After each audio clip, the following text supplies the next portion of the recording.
करते हैं। नमस्कार दोस्तों आज के इस खास वीडियो में आप सबका स्वागत है। मैं हूं दिवाकर झा, आपका दोस्त। दोस्तों, सक्सेस स्टोरी का जो आज अगला पड़ाव है, जो आज की स्टोरी है, बहुत ही दिलचस्प है। आपको बहुत कुछ सीखने को मिलेगा। जिनसे मैं बात करने जा रहा हूं, उनका नाम है लोकिता टिंडवानी जी, जो ऑलरेडी जॉब में है इनकम टैक्स डिपार्टमेंट में as a TA tax assistant ये जॉब कर रही है 2017 बैच से, और 2018 बैच से इनको जीएसटी इंस्पेक्टर मुंबई मिला हुआ है। तो अभी ये डिलेमा में है कि मुझे इधर आना है कि नहीं आना है। उसी संदर्भ में हमारी वार्तालाप हुई, तो मैंने इनसे रिक्वेस्ट किया कि आप हमारे चैनल पे आइए, जो आपकी जर्नी है वो शेयर कीजिए। शायद कोई ना कोई आपके स्टोरी से रिलेट करे और किसी के लाइफ में कुछ ना कुछ एड ऑन आप कर सकें। तो चलते हैं सीधा हम लोग गुजरात, जहां पर लोकिता टिंडवानी जी मौजूद हैं। इनसे बात करते हैं। जी लोकिता जी, स्वागत है आपका हमारे आगाज योर जर्नी चैनल पे। Thank you so much, sir. It's an honor to be here. Thank you. Lokita ji, आपके बारे में थोड़ा ब्रीफ इंट्रोडक्शन। आपका नाम, पापा कहाँ हैं, मतलब क्या करते हैं, मम्मी के बारे में, घर के बारे में हल्का फुल्का ब्रीफ इंट्रोडक्शन। जी मेरा नाम लोकिता टिंडवानी है। मैं ओरिजिनली रतलाम मध्य प्रदेश से हूँ। मेरी schooling Saint Joseph Convent Ratlam से ही हुई। उसके बाद फॉर कॉलेज मैं इंदौर के एसडीएस आईटीएस, जिसे जीएसटीआई कहा जाता है, वहाँ से मैंने इलेक्ट्रिकल इंजीनियरिंग किया। ऑल्दो मुझे वहाँ से ऑफर्स थे कॉलेज प्लेसमेंट्स के, बट मुझे गवर्नमेंट सेक्टर ही एक्सप्लोर करना था। तो मैंने वो फोरफिट करके गवर्नमेंट सेक्टर की तैयारी की। और एसएससी बहुत ही एक डोमिनेंट एग्जाम है, जो group B group C post के लिए काफ़ी अच्छी पोस्ट है यहाँ पे। तो मैंने पहला टारगेट इसी को किया। और मेरे फैमिली में मेरा भाई है, मेरी मॉम है, और मेरे मॉम बैंक से रिटायर हुए हैं अभी अप्रैल में। एंड भाई CAG, that's Indian audit and accounts department, Mumbai में पोस्टेड है। मेरे dad, he was an SDO in BSNL. उनकी 2006 में ही पास्ड अवे। एंड उसके बाद से मॉम ने ही हमें सब दोनों को पढ़ाया है। एंड करेंटली मैं as a tax assistant income tax Vadodara में पोस्टेड हूँ। ओके, चलिए। बड़ा ये सॉरी फॉर दैट कि आपके पापा के बारे में मैंने पूछा। नो खैर, इश्यूज, दैट्स ओके। हाँ, तो बहुत दिन हो गया है, तो आप लोग कम आउट हो चुके होंगे उस इंसिडेंट से, राइट? जी जी, ऑलमोस्ट 16 साल हो गए। हाँ, 16 साल। मम्मी ने आप लोगों को बहुत मतलब मेहनत मशक्कत करके आप दोनों को पाला, जी सर। पढ़ाया, लिखाया, और अभी इस मुकाम पर हैं कि आप एक अच्छे सम्मानजनक पोस्ट पे हैं। ऑलरेडी भाई भी आपके मुंबई में ही है, राइट? यस। अच्छा, इसके लिए आप बोल रही थी कि मैं मुंबई आना चाहती हूँ, जो हमारी बातें हुई थी फोन पे। जी सर। ओके ओके, चलिए चलिए स्टार्ट करते हैं हम लोग। आपकी जो स्टोरी है, जर्नी है, इंजीनियरिंग कॉलेज से स्टार्ट करते हैं। इंजीनियरिंग कॉलेज में जी आप पहले एंटर कर जाते हैं, और उसके बाद जी फिर आपका गवर्नमेंट सेक्टर में रुख होता है। इसके जी पीछे की स्टोरी क्या है, कहाँ से ये मोटिवेशन मिला, जबकि मम्मी जो है वो बैंक अम, में है? जी। तो सर, इंजीनियरिंग कॉलेज तो जो प्लेसमेंट हुए थे मेरे, वो बैंगलोर साइड हुए थे, आईटी कंपनी में हुए थे। और मेरा मेन जो रुझान था वो एमबीए की तरफ था। और मैंने एमबीए की कोचिंग भी कर रखी थी। बट फिर ऐसा हुआ कि वहाँ पे एक्चुअली होता ये है कि एज ब्रैकेट नहीं होता है। गवर्नमेंट सेक्टर में थोड़ा एज लिमिटेशन आ जाता है। और क्योंकि मेरी ब्रांच भी ऐसी थी कि मैं दोनों साइड, गवर्नमेंट और प्राइवेट साइड, एक्सप्लोर कर सकती थी। तो मैंने बोला कि पहले गवर्नमेंट सेक्टर को अच्छे से एक्सप्लोर करूंगी, प्राइवेट में तो फिर भी जाया जा सकता है। प्लस उससे जुड़ा हुआ जो भी रिस्पेक्ट है और सिक्योरिटी है, वो काफी अपीलिंग थी। तो ऑलरेडी मेरी एमबीए की कोचिंग की हुई थी, तो मुझे गवर्नमेंट सेक्टर की जो एग्जाम्स है उनको टारगेट करने में भी काफी हेल्प मिली। और उसके बाद से, जब से मैंने कॉलेज छोड़ा, उसके बाद घर पे ही सेल्फ प्रिपरेटरी की ऑलरेडी कोचिंग थी, तो मुझे इतना प्रॉब्लम नहीं आया। और उस वक्त तक ऑनलाइन टीचिंग भी काफी बड़ा, मतलब बड़ा हो चुका था। तो मैंने ऑनलाइन कोर्सेज लिए, उसके थ्रू मैंने अपनी प्रेपरेशन की सर। ओके ओके, और भाई जो है वो बड़े हैं क्या आपसे, भैया जो है? जी सर, 4 साल बड़े हैं। तो उनसे भी आपको मिल गया होगा डायरेक्शन, वो सीएजी यस में सर, है। उन्होंने इनिशियली मुझे इस डायरेक्शन के बारे में थोड़ा बताया था, क्योंकि कॉलेज में सर, इंजीनियरिंग कॉलेज में एसएससी का उतना लेवल पे एक्सपोजर नहीं होता है। नहीं होता है। बट जी, उसके बाद से जब मैं कॉलेज से बाहर आई, तो मैंने एक्सप्लोर किया, यूपीएससी है, आरबीआई है, एसएससी है। तो उस हिसाब से फिर मैंने प्रेपरेशन स्टार्ट की। और मम्मी बोले नहीं बैंक में आ जाओ, बैंक बहुत अच्छा है, या मम्मी ने बोला बैंक मत सर आओ? जी, मम्मी ने बोला बैंक मत आओ। वही वही, क्योंकि जिस जी, डिपार्टमेंट में जो रहते हैं जनरली उसके प्लस माइनस सब पता रहता है, तो वो चाहते हैं कि हमारे राइट बच्चे उसमें सर। उसमें ना आए। और राइट हमेशा राइट अक्सर सर। देखा गया है, हम जिस डिपार्टमेंट में रहते हैं वो दूसरा वाला डिपार्टमेंट अच्छा लगता है जी। हमेशा से। तो ऐसा ही होता है। ये ऐसा ही है, इसका मतलब है कि सब जगह बराबर ही परेशानी हाँ है। सर, फॉर तो श्योर। चलिए, इंजीनियरिंग कॉलेज खत्म हो गया है भाई, आपके बता दिए कि इसमें आ जाओ, सरकारी नौकरी की तैयारी करो, और आपको एक जी, कोचिंग दिख जाता है जहां पर आप एडमिशन ले लेते हैं, राइट? जी सर, पर वो इसके एसएससी के लिए नहीं था, वो एमबीए के लिए था। तो उस उसके एमबीए बाद मतलब जब, वहां पर आप कैट की तैयारी कर रहे थे क्या, सीएटी? यस सर, कैट की। जनरली कैट की तो तैयारी कर रहे थे। हम्म, फिर सर वो कैट की तैयारी ऐसी होती है कि जो एसएससी का सिलेबस होता है वो बिल्कुल लगभग बिल्कुल। सिर्फ I know I parallel no. Line पे चलते हैं। कैट जी का भी सर। वही मैथ है, वही रीजनिंग है, तो जीके जीएस वहां भी है। जी तो वो जी आपका सर। अच्छा हो गया, फिर आप ऑनलाइन आपने सर्च किया एसएससी के हिसाब से, और ऑनलाइन क्लासेस यस से सर। ही आपको मिल गया डायरेक्शन, राइट? Yes right. ठीक है। तो ये पहला अटेम्प्ट था 2017 वाला जिसमें आप जॉब कर रही हैं? हाँ सर, पहला attempt। 2016 में मैंने भरा था, पर मैंने वो इतना सीरियसली मैंने दिया नहीं, क्योंकि हम्म। जस्ट पहला ही अटेम्प्ट था। बाकी 17 वाला मेरा टारगेटेड अटेम्प्ट था, और 18 वाला तो एकदम focus targeted attempt. Okay okay. 17 answer 17 का तो जैसे आपको भी पता ही होगा कि 17 वाला केस हो गया था, इंक्वायरी बैठ हाँ, गई थी, बहुत कुछ राइट। हुआ था। तो वो हम्म काफी काफी डार्क पीरियड था for all aspirants. But hmm then somehow आज चीजें थोड़ी बेटर हो गई हैं सबके हम्म। लिए। चलिए, तो जी, 17 वाली जो तैयारी है वही तैयारी कंटिन्यू रहा होगा ना 18 के लिए, क्योंकि यस सर, एग्जाम तो वो आप। और ज्यादा फोकस्ड और ज्यादा टारगेटेड, जी, बट जो बेस था वो 17 वाला ही 17 वाला है। चलिए, हम लोग एक था। एक जी करके हर एक एग्जाम को जो है फोकस करते हैं। सबसे पहले जी टीयर 1 की बात कर लेते हैं। टीयर 1 में जैसे 4 सेक्शन होता है, उन 4 जी सेक्शन के बारे में क्या आप बताना चाहेंगी, कैसे लोगों को तैयारी करना चाहिए और आपने कैसे किया? जी। सर सबसे पहले तो मैं मैथ्स की बात करना चाहूंगी। प्री का जो मैथ्स आता है वो इतना हाई लेवल नहीं आता है, वो बेसिकली कंसेप्चुअल आता है मोस्टली। हम्म उसके लिए आपको ऑनलाइन कोर्सेज मिल सकते हैं। सबसे पहले तो आपको जो भी एनसीईआरटी है वहाँ से अपने फॉर्मूलेज बेसिक्स क्लियर कर सकते हैं। ऑनलाइन बहुत अच्छे अच्छे टीचर्स हैं, उनसे उनके कोर्सेज होते हैं। खुद से मेहनत करो, एंड आई थिंक मैथ्स के लिए एक ही चीज है कि आपको प्रैक्टिस बहुत चाहिए। आप हम्म। जितनी प्रैक्टिस करेंगे, जितना ज्यादा इनपुट देंगे मैथ्स के लिए, उतना आप ज्यादा स्कोर कर पाएंगे। And correct. सर मैथ्स का थोड़ा प्रॉब्लम ये आ जाता है कि जो एसएससी में पूछते हैं वो स्पीड बेस्ड ज्यादा होता है। मतलब hmm you have to be on your toes, एक क्वेश्चन नहीं आया तो you have to jump to the next. हम्म ऐसा, वहां पे अगर आप एक क्वेश्चन के पीछे कंसेप्चुअली लगे रहे तो फिर आपका पेपर नहीं हो। हम्म एसएससी में इन डेप्थ इतना नहीं पूछते, बट वो स्पीड मैथ्स की मैटर करती है। तो ऑनलाइन बहुत अच्छे टीचर्स हैं, आप कोर्सेज ले सकते हैं अन अकेडमी पे कहीं पे भी। हम्म। एंड आई थिंक जो मैंने शुरुआत की थी वो मैंने अभिनय सर से की थी।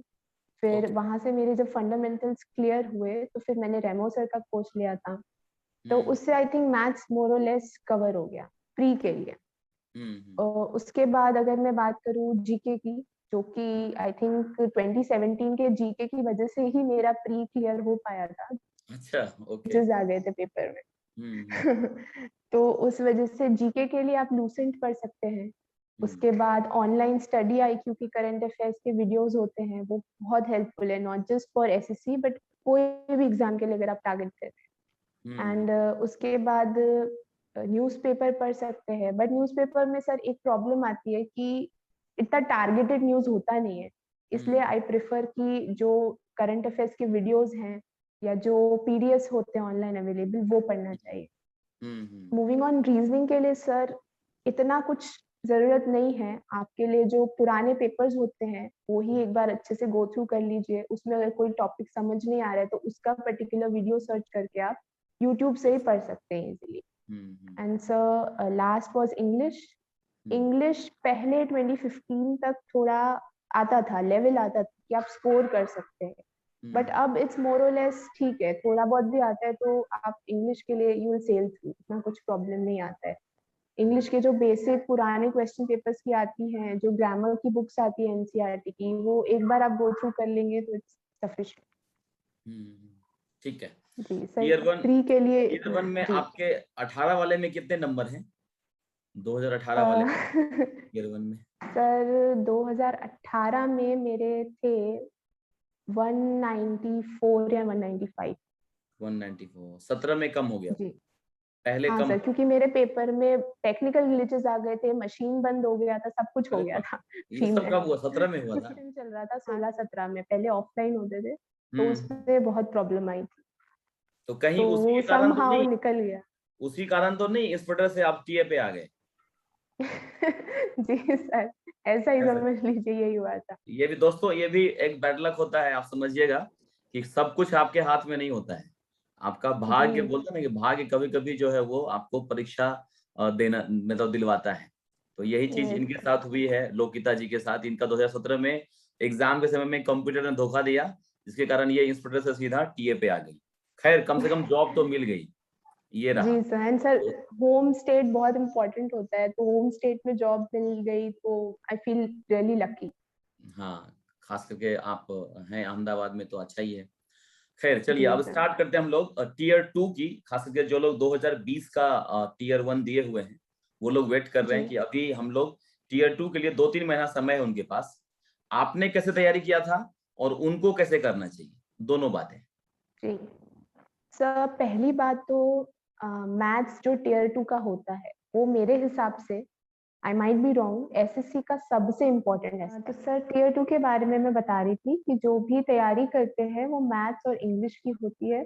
तो इंग्लिश की तैयारी जैसे मैंने कहा था कि बहुत इजीली हो जाती है, उसमें कुछ ऐसा, आपके अगर बेसिक कॉन्सेप्ट्स क्लियर हैं, आपने एनसीईआरटी की ग्रामर पढ़ रखी है, तो आप इजीली इंग्लिश निकाल लेंगे। और पुराने क्वेश्चन पेपर्स एक बार इंग्लिश के देखते जाइए तो इंग्लिश आप आराम से 170 180 इजीली स्कोर कर सकते हैं। कमिंग टू मैथ्स, जो टियर 2 का मैथ्स होता है वो सबसे ज्यादा इम्पोर्टेंट होता है किसी भी टियर के किसी भी पेपर से। वहां अगर कोई एस्पिरेंट चूक गया तो फिर मुश्किल हो जाता है एग्जाम क्लियर करना।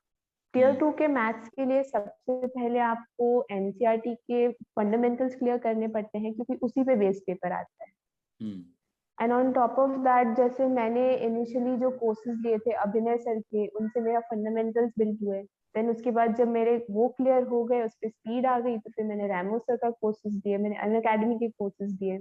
एंड सर मेन चीज यही है कि जो भी एस्पिरेंट तैयारी कर रहा है उससे प्रैक्टिस बहुत करें। अगर आप प्रैक्टिस नहीं कर रहे हैं तो फिर आप कितने भी कॉन्सेप्ट, कितने भी फॉर्मूलाज रट ले, कुछ नहीं होगा। एंड सर एक्चुअली होता क्या है, मैंने काफी लोगों से देखा है जो 3-4 साल से तैयारी कर रहे हैं, अटेम्प्ट दे रहे हैं, कि वो एक्सट्रीमली टफ क्वेश्चंस में फंस जाते हैं कि नहीं, अब वो ईगो पे ले लेते हैं कि यार ये क्वेश्चन मैं करूंगा या मैं करूंगी। तो वैसे क्वेश्चन एसएससी में कभी भी नहीं आते। एसएससी इज मोर लाइक, ये क्वेश्चन करो आगे बढ़ो, ये क्वेश्चन करो मूव फॉरवर्ड। तो वो ईगो पे बात नहीं लेनी चाहिए। जो टारगेटेड एसएससी का पैटर्न है उसी पे चले, एक्सेसिवली कैट या गेट लेवल के क्वेश्चंस नहीं टारगेट करें।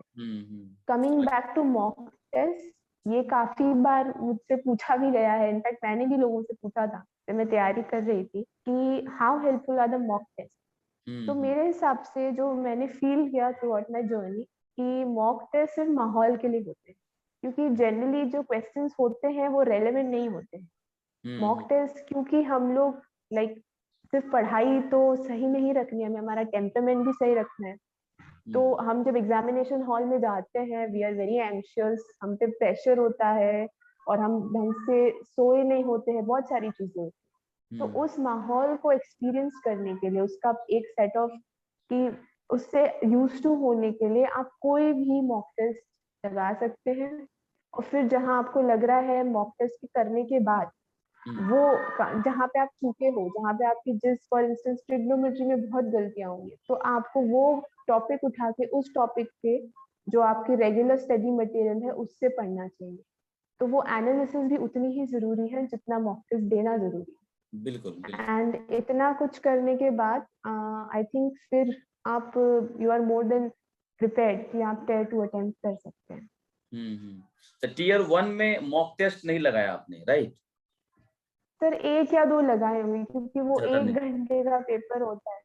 हम्म उसमें मॉक टेस्ट का कोई यूज नहीं लगता है। वो जो हम्म 4 घंटे होते हैं, 2 घंटे मैथ्स के, 2 घंटे इंग्लिश के, टीयर 2 में, इसमें हम्म आई थिंक मॉक टेस्ट का ज्यादा रोल होता है। बाकी हम्म मॉक टेस्ट में मुझे ऐसा काफी बार लोगों ने पूछा है कि उसमें बहुत कम आ रहे हैं, हमारी प्रेपरेशन सही नहीं है। इसीलिए मैं कहना चाह रही हूँ कि जो भी प्रिपेयर कर रहा है, मॉक टेस्ट के क्वेश्चन से लेके डिसहार्टन नहीं हो, क्योंकि वैसे क्वेश्चन एसएससी में नहीं आते। मोर और लेस कभी बहुत इजी डाल देते हैं, कभी बहुत डिफिकल्ट डालते हैं। एसएससी हमेशा मिडिल पाथ पे चलता है, कुछ इजी हम्म, होंगे, कुछ टफ होंगे, बिल्कुल। एंड उस हिसाब से हाँ, बैलेंस मॉक करके टेस्ट आपका एक्चुअली ये मार्केट में अभी ऑथेंटिक मॉक टेस्ट है नहीं, इसके लिए ये प्रॉब्लम हो रही है। सब लोग कॉपी पेस्ट करके उठा के डाल देते हैं, कहीं से उठाया कहीं डाला, जी एसएससी बोल के आगे बढ़ा दिया। तो जो एग्जाम जी में जी आना है वैसा उस पैटर्न पे एग्जाम होता ही नहीं है, मॉक होता ही नहीं है। जी इसके कारण लोगों जी को जो तैयारी हो रही है वो भी गिर जाती है कि अरे मेरे से तो होगा ही नहीं, हाँ, क्योंकि क्योंकि एट मेरे स्कोर जी इतना एट कम। The back of the mind होता है कि मॉक टेस्ट में मैं अचीव नहीं कर पा रहा हूँ, तो हाँ। मेरा ओरिजिनल एग्जाम में भी नहीं होगा, जो कि ट्रू हम्म नहीं है सर। हाँ, तो उससे अच्छा है कि अगर अच्छा मॉक टेस्ट नहीं मिल रहा है तो उसको छोड़ो, जाने दो, हम बिना मॉक के तैयारी जी कर लें। खाली जी जान लें सर। कि हाँ किसको किसको बटन को दबाना है, कौन सा क्वेश्चन क्या है वो जान लें जी खाली, जी दैट्स इट। जी क्योंकि अच्छा से अगर नहीं मिल रहा है तो खैर। राइट टीयर 1 टीयर 2 हो गया है। टीयर 3 में आपके कितने नंबर थे और कौन से मीडियम से आप अपियर हुई थी? जी सर, ये टीयर 3 ही मुझे एक्चुअली ले डूबा। अच्छा। क्योंकि टीयर 3 में अगर मेरा थोड़े अच्छे मार्क्स आ जाते थे, और जिस हिसाब से मैं अपने आप को, अपनी प्रेपरेशन को समझती थी, तो मैंने काफी अच्छा लिखा था। बट हम्म उस हिसाब से मुझे मार्क्स नहीं दिए गए, और ये बहुत लोगों के साथ होता है।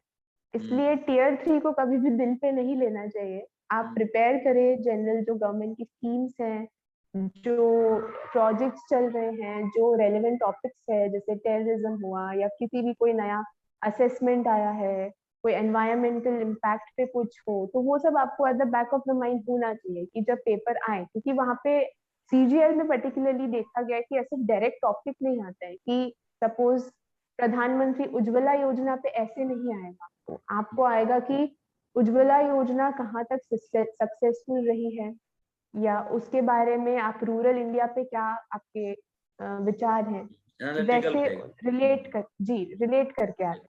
But hmm having said that, मुझे लगता है कि टीयर 3 किस्मत है। आप कितना भी अच्छा प्रिपेयर कर लेंगे, आपको 40s में आ सकते हैं, आप इतना अच्छा नहीं लिखेंगे तो भी आपको 80 मिल सकते हैं। तो हाँ, आई जहां थिंक पर भी टीयर 2 तक। करेक्ट, जी यू आर राइट कि सब्जेक्टिव है ना, एक्चुअली सब्जेक्टिव में कुछ नहीं कह सकते हैं कि कॉपी चेक जी करने सर, वाले का मूड कैसा है और उस समय वो क्या दे दे आपको। तो एक राइट लक सर, वही फैक्टर है। वहां पर आ जाता है। हाँ, तो इसके लिए जी आपके पास में दोस्तों सिर्फ 600 नंबर है। 200 नंबर है आपका प्रीलिम्स वाला, 400 नंबर है मेंस वाला। ये 600 पे पूरा गणित जो है आपका डिसाइड करेगा कि आपके पास ये 600 में कितना कुछ कर पाते हैं। और फिर आप रैंक के लिए या अच्छा जो पोस्ट है उसके लिए आप उसको रख दीजिए सब्जेक्टिव वाले को। लेकिन एग्जाम पास करने के लिए आपके पास ये 600 नंबर है जो जहां पर आप बेस्ट दे सकते हैं, जितना देंगे उतना आपको मिल जाएगा। टीयर 3 की तो यही कहानी है। खैर, अब हम लोग चलते हैं लोकिता जी के जो प्रेजेंट जॉब है उसके बारे में जानते हैं। जी लोकिता जी, इनकम टैक्स के बारे में। इनकम टैक्स जब आप ज्वाइन किए थे तभी से लेके अभी तक का जो सिनारियो है उसको थोड़ा देख लेते हैं। तो अ, 2015 बैच से आप हैं लोकिता जी। जी जब आप जी इनकम टैक्स ज्वाइन की थी वो सितंबर महीना था, राइट? सितंबर अक्टूबर का सर, महीना था, अक्टूबर में। हाँ जी, अक्टूबर में। अक्टूबर में। तो वहां से मुझे थोड़ा सा बता दीजिए कि जब कोई टीए ज्वाइन करेगा इनकम टैक्स डिपार्टमेंट में, तो डिपार्टमेंट के अंदर क्या सब खलबली होती है और क्या काम होता है टीए का?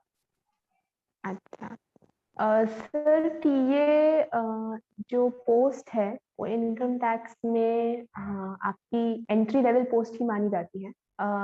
टीए से जब आप डिपार्टमेंटल एग्जाम क्लियर करते हो तो आप सीनियर टीए बनते हम्म हो। नॉर्मली जो अभी तक देखा गया है, वो 2 से 3 साल में आप सीनियर टीए बन जाते हो, अगर आपने एग्जाम क्लियर कर लिए हैं तो।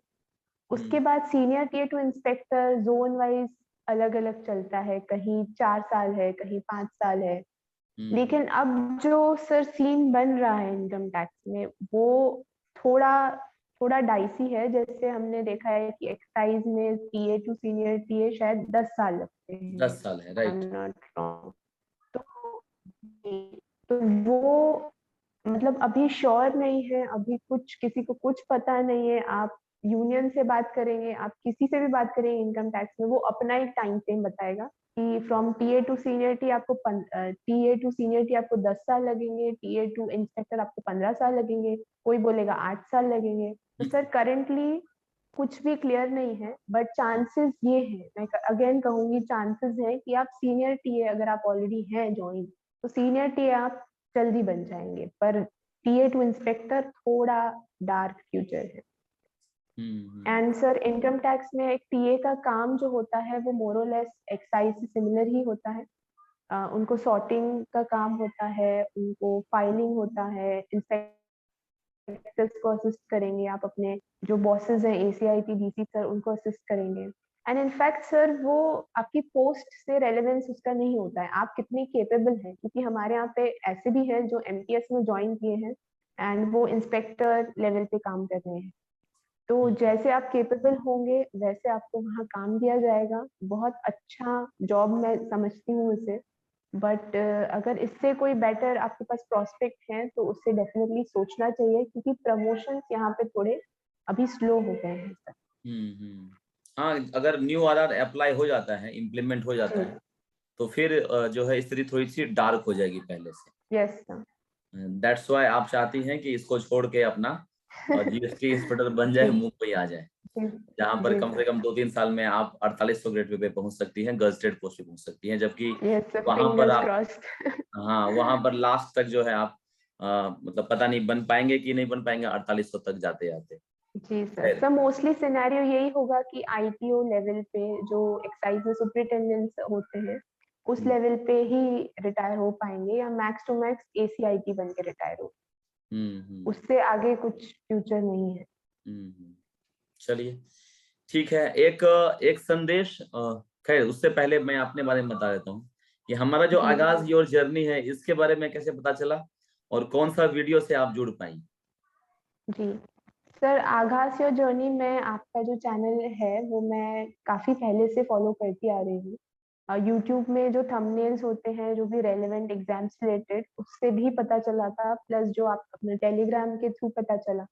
एंड सर उस पे जो मैंने और भी वीडियोस देखे हैं दे आर वेरी इंस्पिरेशनल। और आपने जिस वे से, जब से हम लोग आए हैं 2018 के रिजल्ट के बाद आपसे कांटेक्ट में आए, आपने बहुत हेल्प किया है, हमें सही गाइडेंस किया है। तो हम जितने भी सिलेक्टेड कैंडिडेट्स हैं और नॉन सिलेक्टेड कैंडिडेट्स हैं वो रियली थैंकफुल हैं आपके लिए। And I really want to wish you all the best. आपका जो न्यू ऐप और न्यू जर्नी स्टार्ट हो रहा है, and I hope you have all the success in life. Thank you Lokita ji. एक जो नए एस्पिरेंट हैं उनके लिए कोई मैसेज 2020 वालों के लिए और 2021 वालों के लिए। जी सर। सर मैं अपनी जर्नी के हिसाब से आप सारे एस्पिरेंट्स को कहना चाहती हूँ कि एसएससी एक पॉइंट के बाद सिर्फ एग्जाम नहीं रह जाता। जैसे यूपीएससी से नेक्स्ट यही होता है, तो आई थिंक कहीं ना कहीं आप ऑब्सेस्ड हो जाते हो कि एग्जाम निकालना ही है और कुछ दिखता नहीं है। और इस वजह से होता यह है कि आपकी हेल्थ कॉम्प्रोमाइज हो जाती है, आपकी फैमिली कॉम्प्रोमाइज हो जाती है। तो आई लाइक टू विश कि आप लोग इतना ऑब्सेस्ड ना हो, कुछ सपोर्ट सिस्टम लेके इस एग्जाम में उतरे। और ये सोच के मत उतरे जैसे मैं सोच के उतरी थी कि 1-1.5 साल में मैक्स अगर मैंने एग्जाम क्लियर कर ली तो I will have a job. क्योंकि ये एग्जाम बहुत अनप्रेडिक्टेबल है, आपको अपना टेम्परामेंट ठीक रखना ज्यादा जरूरी है।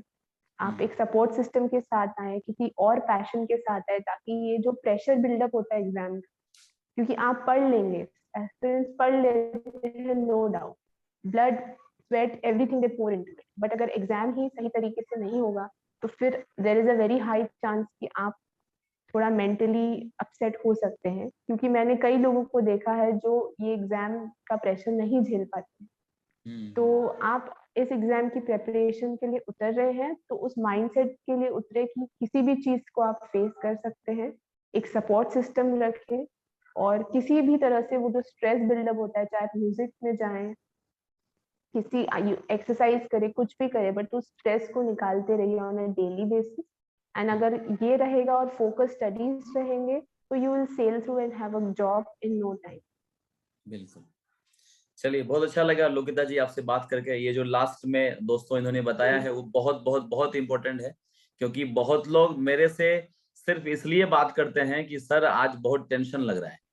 बहुत सारे एस्पिरेंट जो है वो टेलीग्राम पे पर्सनली मैसेज करते हैं, सर मैं आज बहुत लो फील कर रहा हूँ, मैं 2 मिनट जी बात करना चाहता हूँ। तो आप भी अगर कोई एस्पिरेंट हैं जो चाहते हैं कि मेरे से बात करना, तो आप जो है टेलीग्राम पे मुझे पर्सनली मैसेज कीजिए। अगर मेरे पास टाइम रहा, मैं टाइम निकालूंगा।